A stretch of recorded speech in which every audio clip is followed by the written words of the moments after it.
Mesdames et messieurs, bonsoir et bienvenue dans cette nouvelle édition de votre journal de 22h au sommaire de l'actualité. Et le chef de l'État a présenté ses vœux de Ramadan à la population djiboutienne.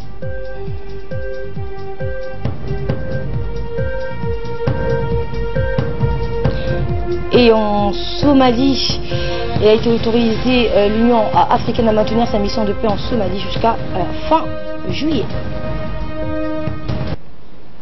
Bonsoir. Comme dans la grande majorité du monde musulman, le mois béni du Ramadan débute demain en République de Djibouti. Dans une déclaration radio-télévisée faite hier soir, le Haut Conseil islamique a précisé que ce mercredi est le dernier jour du mois de Sha'ban. Ainsi, les Djiboutiens vont observer le jeûne à partir de demain et se priveront de manger ou de boire du lever au coucher du soleil un mois durant. Et dès cette annonce du Haut Conseil islamique, le président de la République, Ismaël Omar Guelleh, a formulé ses vœux, ses meilleurs vœux au monde musulman en général et à la population djiboutienne en particulier. Le mois du Ramadan est un mois de piété, de prière, de pardon et de recueillement pour se rapprocher de Dieu. C'est durant ce mois béni du Ramadan qu'a été révélé le livre saint du Coran au prophète Mohammed sallallahu alayhi wa sallam, que le Tout-Puissant lui accorde son salut. Écoutons le chef de l'État. الحمد لله رب العالمين القائل في محكم التنزيل شهر رمضان الذي أنزل فيه القرآن هدى للناس وبينات من الهدى والفرقان فمن شهد منكم الشهر فليصم والصلاة والسلام على الصادق الأمين خاتم الأنبياء والمرسلين وعلى آله وصحبه ومن اهتدى بهديه إلى يوم الدين أيها الأخوة المواطنون أيتها الأخوات المواطنات. Le président de la République a demandé au bon Dieu de nous faciliter l'épreuve du jeûne durant ce mois béni du Ramadan. Il a également souhaité pour le peuple d'accomplir leurs devoirs religieux dans la piété et l'humilité. Le chef de l'État a également souligné dans son intervention que les fidèles sont bien avertis en matière de bienfaits de ce mois béni, notamment concernant sa large clément et son pardon sans limite que ce mois du Ramadan. Le président de la République a retiré son engagement d'œuvrer pour le développement et le progrès dans les secteurs de notre pays, tout en exhortant la population d'accompagner ce processus visant à créer un avenir plein d'espérance. Le chef de l'État a par ailleurs rendu hommage aux héros du peuple palestinien, désormais qui ont manifesté pour retrouver leurs terres occupées, ce qui est leur droit légitime. D'autant plus qu'il n'existe jusqu'à ce jour une solution juste et adéquate pour rendre justice au peuple palestinien. Il a lancé un appel à la communauté internationale pour prendre ses responsabilités afin de protéger le peuple palestinien en mettant l'occupation et en se basant sur la création de 2 États, et c'est là afin de renforcer et mettre sur pied la paix et la stabilité dans la région et le Moyen-Orient. Enfin, le chef de l'État a souhaité ses meilleurs vœux au peuple djiboutien et aux musulmans du monde entier. ونسأل الله جلت قدرته أن يحفظنا بحفظه وأن يتقبل صيامنا وقيامنا وصالح أعمالنا وكل عام وأنتم بخير والسلام عليكم ورحمة الله وبركاته. Voilà donc pour le message du chef de l'État. Et par la suite, donc le chef de l'État, Ismaël Omar Guelleh, a dédié un volet de son discours de Ramadan de cette année au peuple frère et ami de la Palestine, victime de ces jours-ci d'une violence extrême de la part de l'occupation israélienne. Mes pensées vont aux martyrs de la Palestine qui refusent de se soumettre au diktat d'Israël, a dit le président Ismaël Omar Guelleh, saluant la bravoure de ces héros qui tombent chaque jour sur le champ d'honneur au nom du droit légitime, inaliénable et sacré de recouvrir leur territoire et celui de leurs ancêtres. Notre compassion et solidarité à l'endroit du peuple frère palestinien est à la mesure de sa détermination à lutter pacifiquement contre la puissance de feu d'Israël, a-t-il poursuivi. Et nous appelons la communauté internationale à prendre ses responsabilités, à mettre fin au massacre des Palestiniens sans défense, a-t-il ensuite déclaré. Nous exigeons également l'ouverture d'une enquête des Nations Unies qui identifie les responsables du bain de sang qui a eu lieu ces jours-ci en Palestine, a par ailleurs indiqué le président djiboutien, réitérant sa foi en l'impossibilité d'envisager une paix durable et inclusive pour tous les peuples du Moyen-Orient sans la réalisation préalable d'une solution à 2 États. Fin de citation. Ismaël Omar Guelleh a reçu aujourd'hui au Palais de la République le rapport annuel public 2017 de la Cour de comptes et de discipline budgétaire. Ce document a été remis au chef de l'État par la présidente de cette institution, Ismaël Mahmoud Ibrahim, dont la mission est de promouvoir la bonne gouvernance. La Cour de comptes et de discipline budgétaire mène des opérations de contrôle et d'audit sur l'utilisation des finances publiques dans les différents ministères et organismes de l'État. L'audience accordée par le chef de l'État à la présidente de la Cour de comptes et de discipline budgétaire avec tous les membres de son staff s'est déroulée en présence du ministre de la Justice, Moumin Ahmed Cher, et du secrétaire général de la présidence, Mohamed Abdillahi. Le rapport insère également les travaux de contrôle budgétaire menés auprès de plusieurs fonds, dont le fonds pour la jeunesse et le fonds pour l'eau. Outre l'inventaire sur ces missions de contrôle financier, le rapport annuel public 2017 de la Cour de comptes et de discipline budgétaire n'a pas dérogé à son principe éthique de formuler ses observations et ses suggestions pour améliorer ainsi la gestion financière des établissements publics et la rendre conforme aux règlements et plus transparence.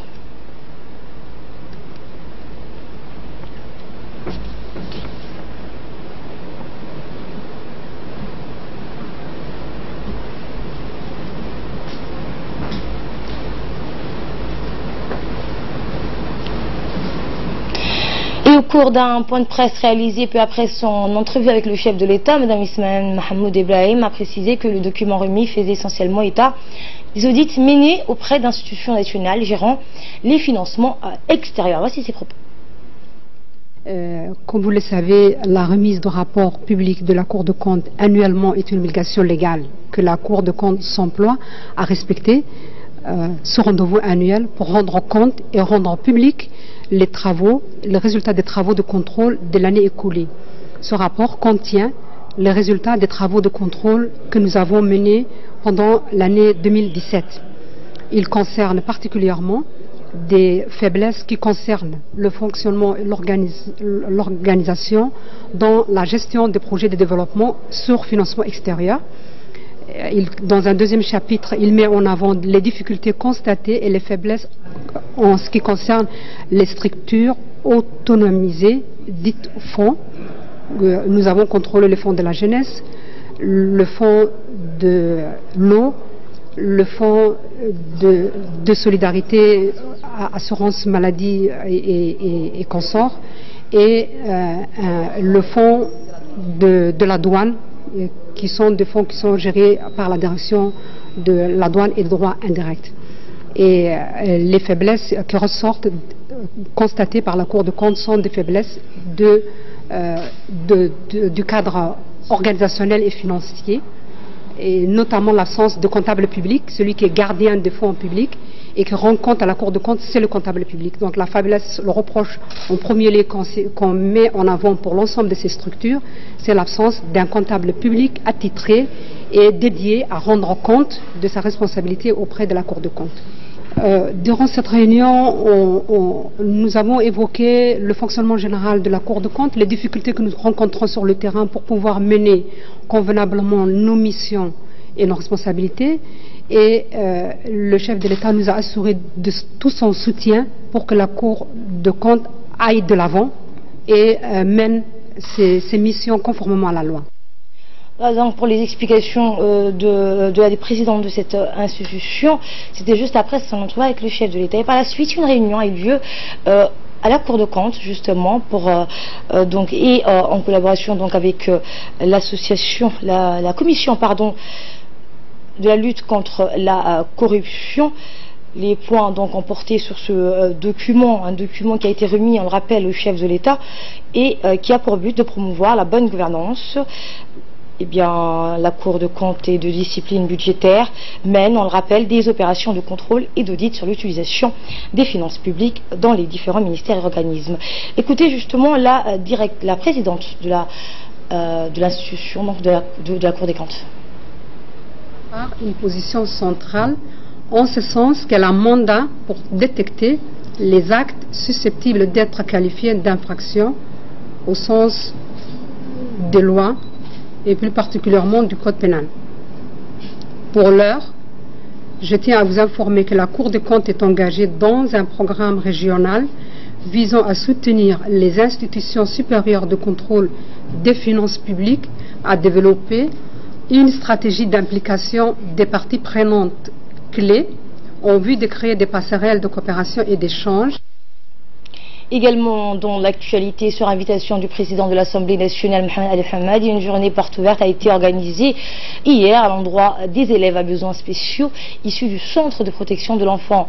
Ces collégiens étaient accompagnés de la principale du collège, Mme Nema Hassan Abdoulaye, de 3 enseignants et de la directrice de l'enseignement public, Mme Noula Ali El Abed. Lors de cette visite pédagogique, les élèves qui étaient au nombre de 21 ont eu l'honneur de rencontrer le président du Parlement avec lequel ils ont eu des échanges sur différents thèmes. Le président de l'Assemblée nationale a encouragé les élèves, vous l'entendrez, à ne pas abandonner l'école, même si beaucoup de choses restent à accomplir. Nous avons fait, a-t-il dit, un grand pas dans l'amélioration, l'insertion et l'intégration de ces élèves dans la société. Les élèves ont également partagé leurs expériences avec le président et les parlementaires présents. Par ailleurs, les élèves ont visité les différentes salles des commissions, l'hémicycle, la salle multimédia et la bibliothèque parlementaire. Et enfin, les élèves, leurs enseignants ont pris une photo de souvenir avec le président de l'Assemblée nationale. Le président donc, de l'hémicycle national a assuré ces jeunes que l'État fait beaucoup pour leur insertion sociale. On l'écoute.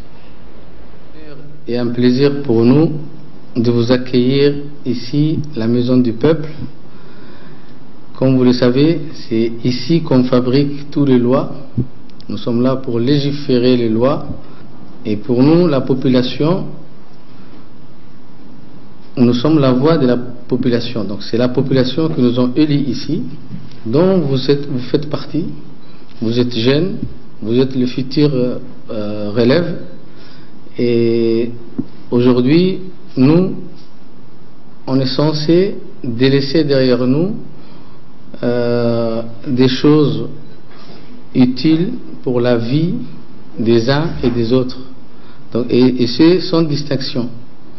Donc sans distinction d'ethnie, sans distinction aussi donc des besoins spéciaux.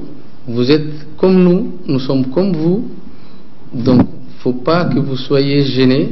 On est là pour vous. On va vous accompagner et on va répondre à votre doléance. Et sachez que vous êtes nos enfants, nous sommes vos parents. Et l'avenir de ces pays vous appartient. Maintenant, l'État a mis en place des infrastructures, des dispositions pour vous accueillir, pour vous permettre aussi de participer pleinement à l'amélioration donc des conditions de vie. Aujourd'hui, je voulais vous rencontrer juste pour dire que nous sommes avec vous. Et quand je parle, c'est pas moi seul, c'est toute une institution, c'est l'ensemble des parlementaires qui sont avec vous. Santé à présent, Ali Abdoulaye, bonsoir. Bonsoir. Et ce matin, le ministre de la Santé, Dr Jamal Mouki, a participé à la cérémonie de clôture des activités de la caravane qui avait débuté, on le rappelle, depuis une semaine dans la localité de Holhol.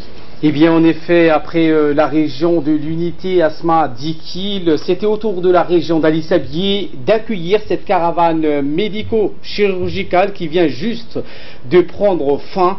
Ici donc à Holhol, dans la localité de la région d'Ali Sabieh. Et cette cérémonie de clôture s'est déroulée devant le centre de santé qui a été récemment rénové et dont le plateau technique a également été amélioré, accompagné par le ministre des Affaires musulmanes, de la culture et des biens Waqf, les députés Sikié, Abdou Sikié, M. Elmi Mahabé, le ministre de la Santé, donc Dr Jamal, qui a été reçu avec les honneurs par le préfet de la région d'Ali Sabieh, Mohamed Ouabali Assoui, le président du conseil régional Omar Jama. Une foule gigantesque, comme vous les voyez sur les images, des notables, des personnalités locales et d'anonymes s'étaient donc rassemblés en masse pour souhaiter la bienvenue au ministre de la Santé et la délégation qui l'accompagne. La délégation ministérielle s'est donc prêtée volontiers à un bain de foule mémorable au milieu des habitants de cette localité de Holhol qui étaient venus donc en grand nombre pour assister à cet événement. hommes, femmes et enfants. Ils étaient plus d'un millier à venir donc acclamer dans la joie le ministre de la délégation et la délégation qui l'accompagne dans le cadre de cette cérémonie aux allures festives par des chants donc traditionnels et des danses folkloriques. La localité de Holhol a abrité donc cette caravane médico-chirurgicale plus d'une semaine durant laquelle une dizaine des médecins spécialistes ont fourni des soins et des prestations spécialisées à plus de 2500 patients. Cette mission, qui fut donc un franc succès, se compose de diverses prestations spécialisées telles que la stomatologie, l'ophtalmologie, en passant par la cardiologie, la dermatologie ou encore la pneumologie, la gynécologie, et qui ont été gracieusement dispensées sans distinction à la population et également aux réfugiés du camp de Holhol. Par ailleurs, cette caravane médicale donc a permis à plusieurs centaines de femmes de la région de cette localité de participer au programme de dépistage du cancer du sein et du col de l'utérus dans le cadre de cette caravane. Et pour plus de précisions, en allant dans le continent africain, Asma, il faut le dire, cette caravane médico-chirurgicale a été donc un succès et saluée par une instance internationale donc dédiée à la santé, en l'occurrence l'Organisation mondiale de la santé, qui a félicité la République de Djibouti.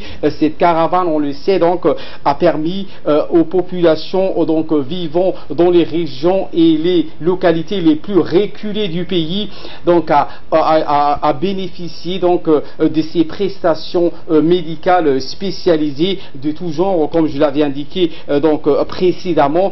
Et l'Organisation mondiale de la santé a en effet félicité la République de Djibouti et le département de la santé de notre pays pour cette mission médicale. Merci Alain Abdoulaye pour toutes ces précisions. Le préfet et le président du conseil régional d'Ali Sabié ont pris la parole pour souhaiter la bienvenue au ministre de la Santé et à sa délégation. Il a d'emblée souligné l'importance que revêt cette caravane médicale pour l'amélioration de la santé de ses habitants. Quant à lui, le député Elmi Mahabé Ouaes s'est dit totalement réjoui que cette localité de Holhol bénéficie largement des bienfaits de l'action gouvernementale qui découle directement de la politique du chef de l'État, Ismaïl Omar Guelleh.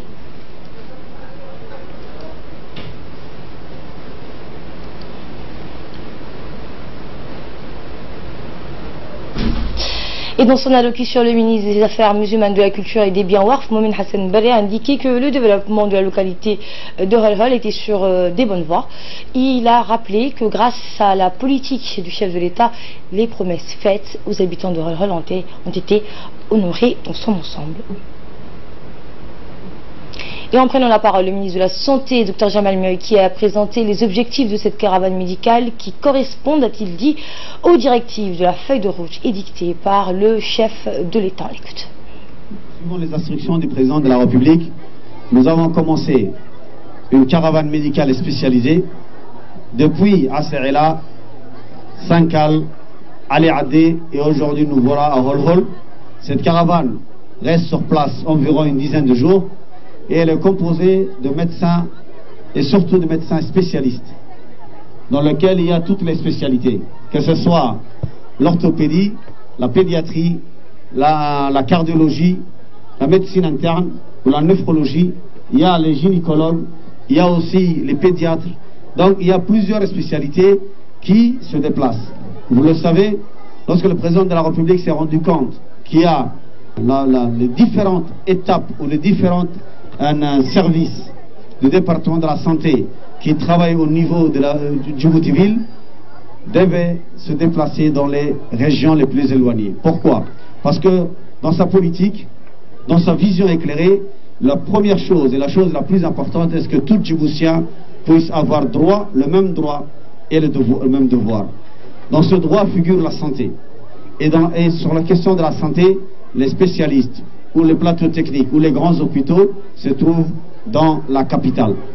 Dans le processus de la décentralisation, le président a demandé de pouvoir mettre des hôpitaux de 3e niveau dans les différentes régions.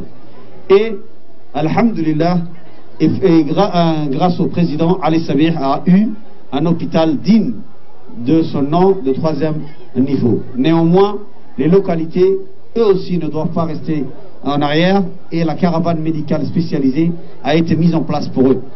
Alhamdulillah, aujourd'hui, plus de 2500 personnes ont été soignées dans la localité de Holhol, de plus de 13 spécialités. Vous, population de Holhol, vous savez l'importance qu'a cette caravane.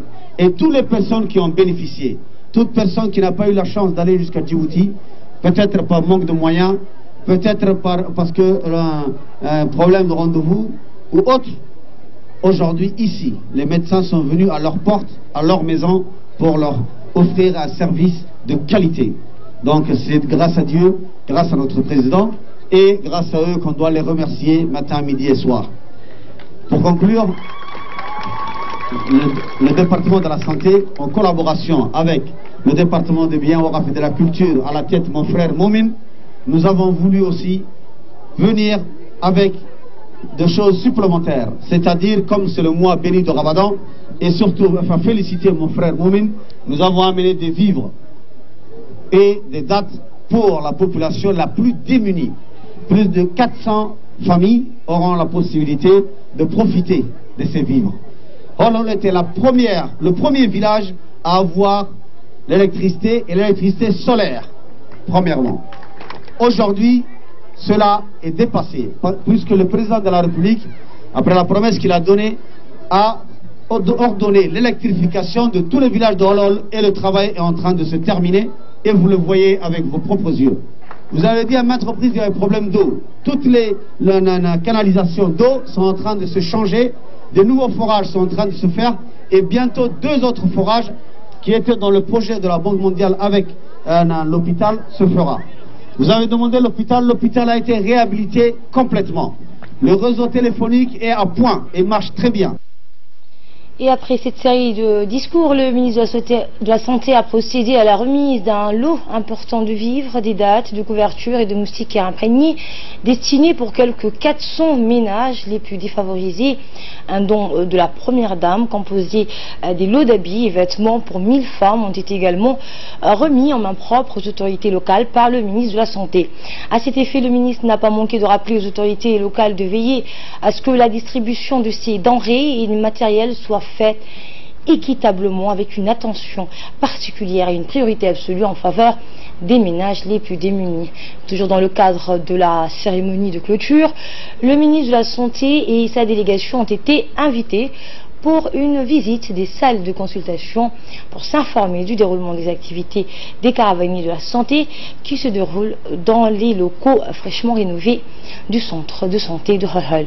Par la suite, le ministre a passé en revue tous les médecins spécialistes qu'il n'a pas manqué de féliciter pour leur persévérance, leur professionnalisme et pour leur sens inné du devoir. Et rappelons que ces médecins spécialistes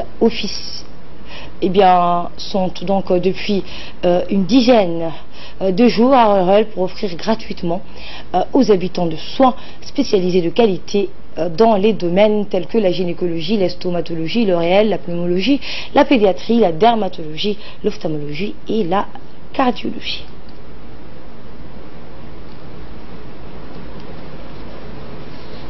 Et enfin, en marge de cette cérémonie, le ministre de la Santé est allé à la rencontre des locales et des notables de cette localité de Holhol. Le but de cette rencontre étant de discuter et d'échanger avec les sages de la région sur les questions prépondérantes qui préoccupent les habitants de cette contrée. Cette concertation avec le ministre de la Santé a mobilisé plus d'une centaine de notables pour un dialogue franc et direct, un véritable exercice de démocratie participative qui a été apprécié et salué par tous les intervenants qui ont tour à tour exprimé leurs préoccupations et formulé leurs doléances pour l'intérêt général de cette région. Au nom de la population, le représentant des sages de Holhol a adressé ses vifs remerciements à l'endroit du chef de l'État Ismaël Omar Guelleh, dont la politique éclairée comporte autant de bienfaits à la population djiboutienne qu'aux habitants des localités rurales.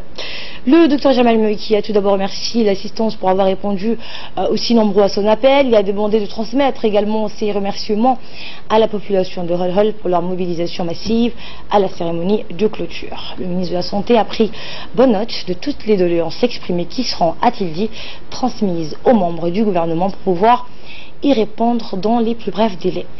Et enfin, les sages de Holhol ont adressé leur prière pour réclamer la clémence divine en ce début du mois béni de Ramadan.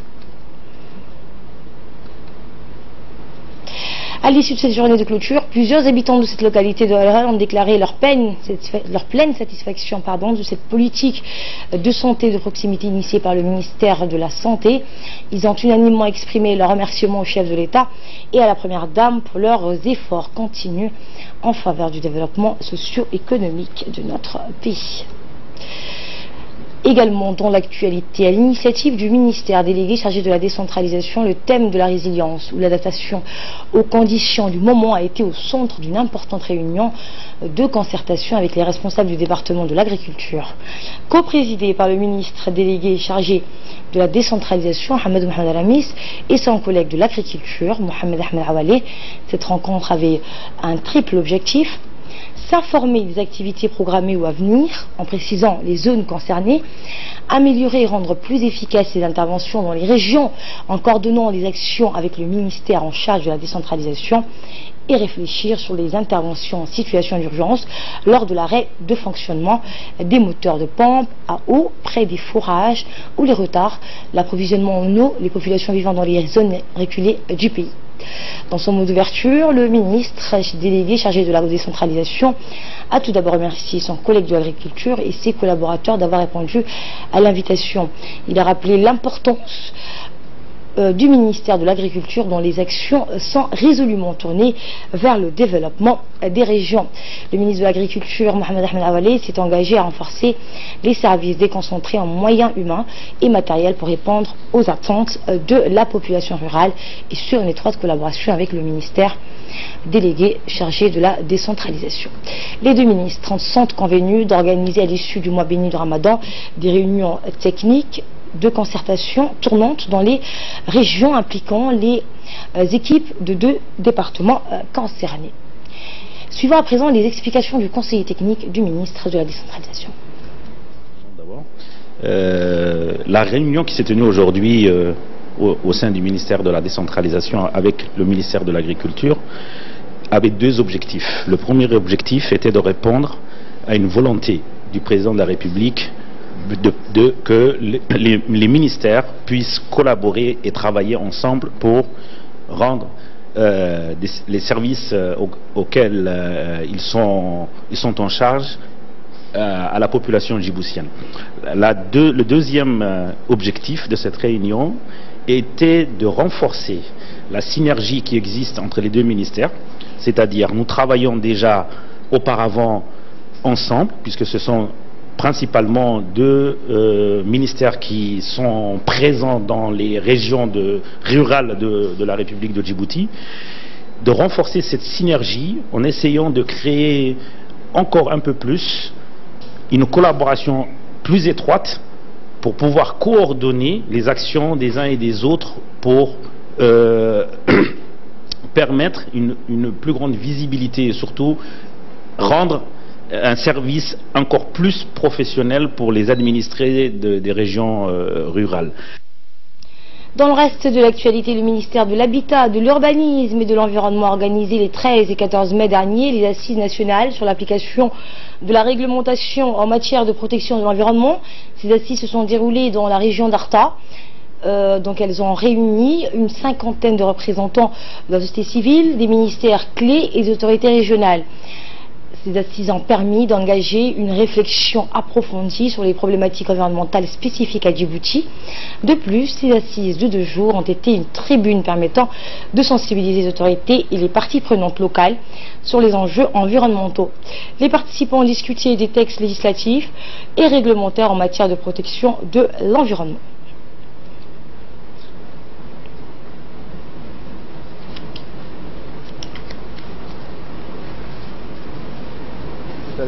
Nous avons appris beaucoup de choses. Les intervenants nous ont appris que notre environnement est en danger. Le ministère de l'Environnement, en charge de l'environnement, mène une bataille de longue haleine et nous avons appris qu'il y a énormément, dans le cadre juridique, on applique peu ou pas. Donc, je rappelle par exemple sur la pollution marine, la pêche illégale, le déboisement, le charbon, tout ça. Ici, au nom de la mairie de Djibouti et du conseil de la ville de Djibouti, nous sommes prêts à travailler main dans la main avec le ministère de l'Environnement. Les cérémonies d'ouverture et de clôture de ces assises ont été assurées par le secrétaire général du ministère de l'Habitat.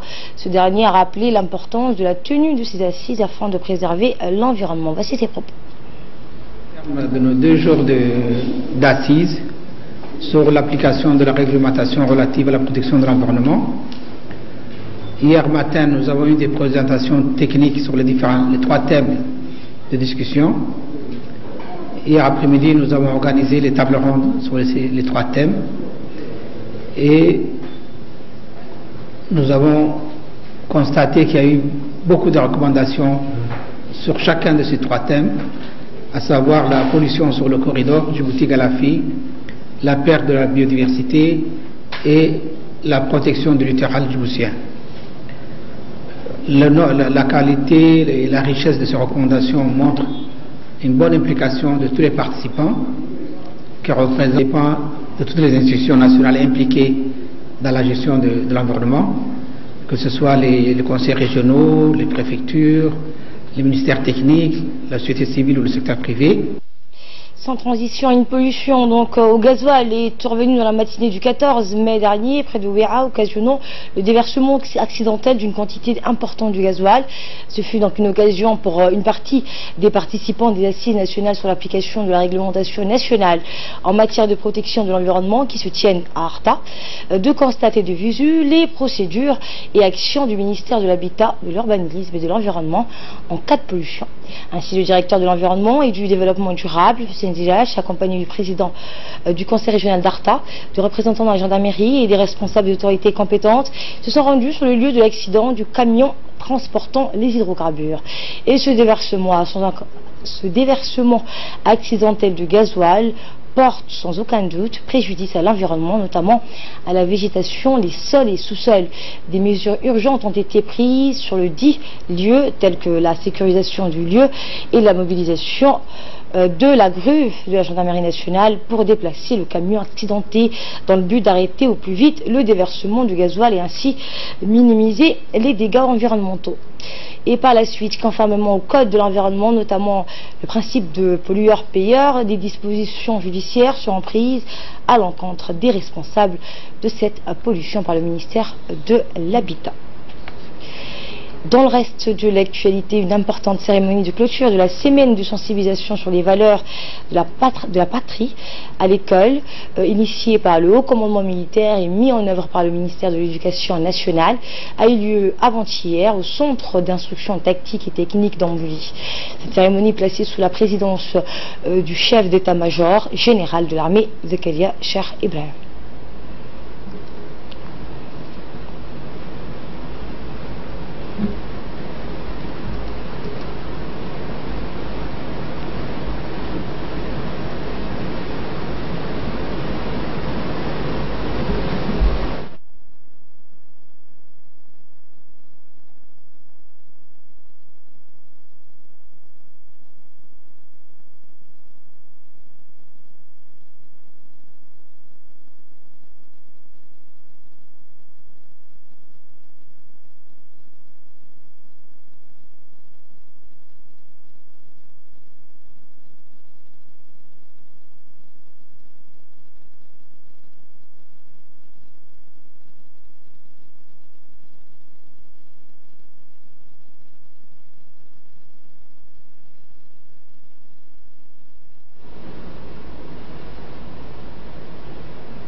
Et la seconde partie du programme de clôture de la semaine de sensibilisation sur les valeurs de la patrie a été largement consacrée à l'intonation de l'hymne national par la fanfare.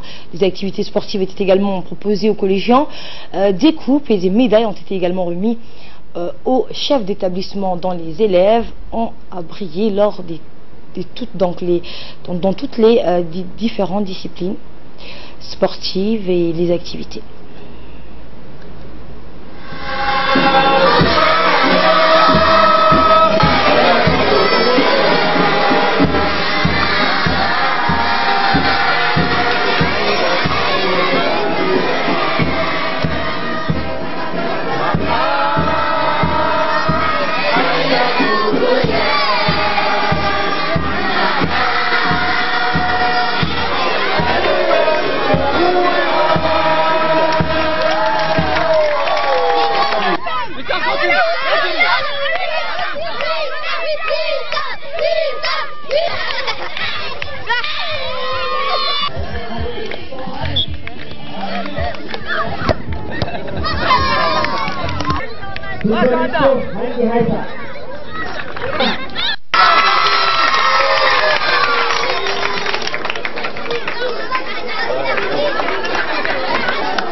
Les cours qui est remis dans notre ministère de l'Éducation nationale.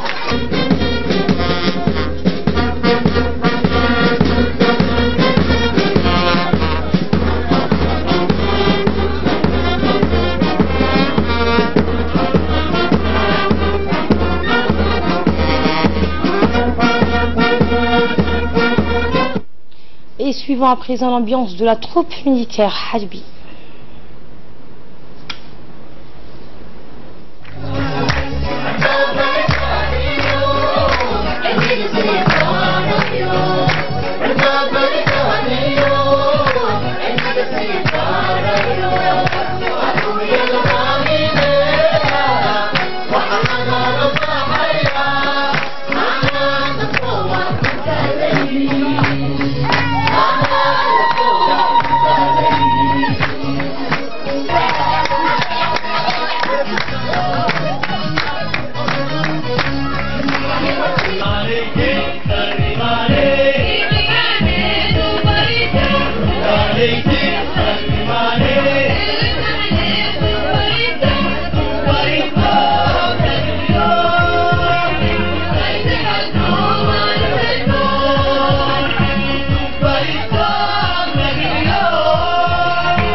dhallinyaradii qarankay quruxdii dalkaygay qarniyadan waxaa jiro qaar iniga midi qaaradaha shisheeyaha inay qayme geliyaan qarankooga ka tagaan dhallinyaradii qarankay waa qalad sidaasiye qodobaan iniga odhan qaraabada agteediyo calankeenna quruxda leh hadhkiisaa qabow iyo ciiddaada qarankee qofba kaa lahaynbaa qurbaha kaaga qayroon oo kaaga qurux badan qurbaha qayma kuma lihid qof qaxooti aad tahay xuquuqdaada qaaskaa yaa si qayra caadi ah qalad loogu geysani dhallinyaradii qarankaay quud qaadir kuu qoray qofba kaama qaadee qolqolladan dalkeennee nimcaduhu qulqulayaan haddii aad qadarinood qalbigiinna qaadaan qaaradaha reer yurub nigu quufilaadaan quursi aad ka bixin iyo khasaara niqaabili.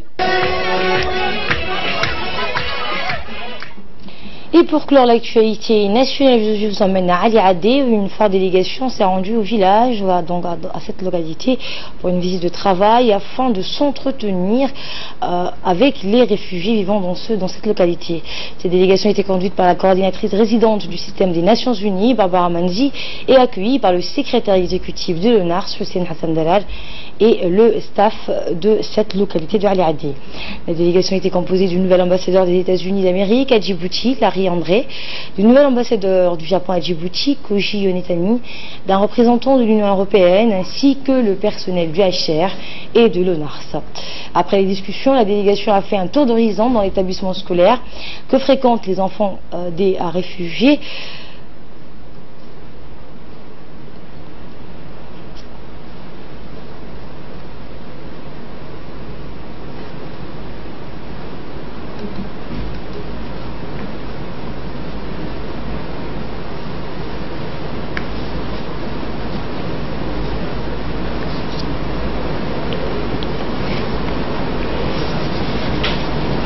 Suivant les interventions de la coordinatrice résidente du système des Nations Unies, Mme Barbara Manzi, et de l'ambassadeur de l'Union européenne.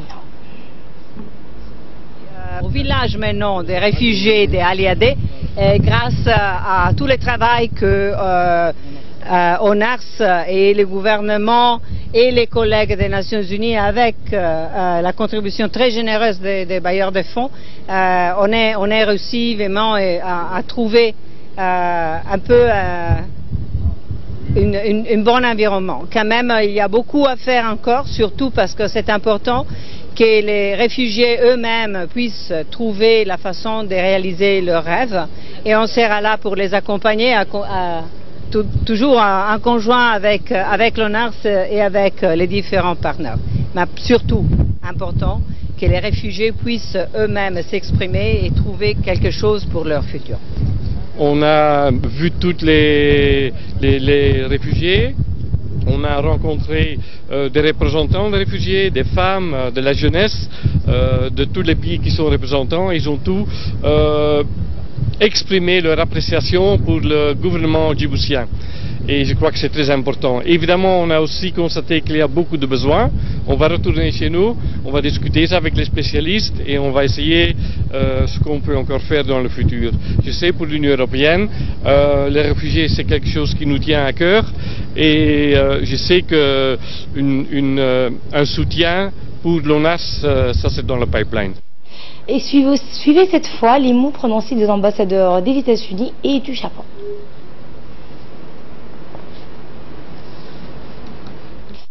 Visite que j'ai fait aujourd'hui après 17 ans. En fait, j'étais ici il y a 17 ans avec notre expert sur les affaires des réfugiés. Je vois qu'ils ont vraiment implanté ici la manière dont ils ont transformé en village. Et aussi, j'ai noté, parce que moi j'ai vu beaucoup de camps de réfugiés dans plusieurs pays, que l'hospitalité djiboutienne est au-delà des normes. On apprécie ça aussi. Et tous les réfugiés, les leaders, eux aussi, ils ont exprimé leur appréciation pour le gouvernement et le peuple djiboutien. C'était une occasion importante pour moi de me rendre visite à ce village. Et puis, bon, de entendre les différents besoins qu'ont les réfugiés et la population locale. Et je pense que nous allons continuer à travailler avec avec les autres bailleurs de fonds et aussi les autorités djiboutiennes, les organes internationaux, tant au profit des populations et des réfugiés sur place et aussi pour la promotion de stabilité et la paix de la région. Et de là, nous passons à ce qui domine l'actualité à l'étranger avec vous, Ali Abdillahi. Et on commence avec l'ONU qui autorise l'Union africaine à maintenir sa mission de paix en Somalie jusqu'en fin juillet. Eh bien, l'Organisation des Nations Unies, ASMA, a autorisé l'Union africaine donc à conserver un peu plus longtemps l'ensemble de ses forces vives en Somalie afin de contrer la menace extrémiste des Chebab.